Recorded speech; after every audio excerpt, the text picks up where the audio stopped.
Welcome to Penrose Learning, where we make understanding easy. You begin by getting matching coordinate systems and a clean KML. Export the area from Google Earth Pro as KML or KMZ. Include only needed place marks, paths, and polygons. In Autocad, set units and assign WGS84 or the matching coordinate system so geometry aligns.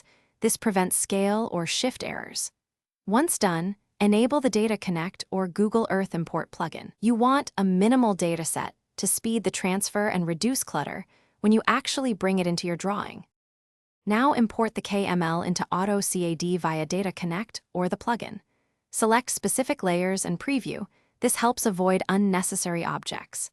Convert imported KML features into native Autocad entities or Civil 3D surfaces when you need terrain or editable geometry. Once imported, align using two known control points. Pick a reference in Google Earth and the matching point in Autocad. Then apply Move/Rotate/Scale. Make sure to freeze or isolate background layers so you can work cleanly on the main design elements. Finish by cleaning topology. Eliminate duplicate vertices, close polylines, and simplify curves so models behave predictably.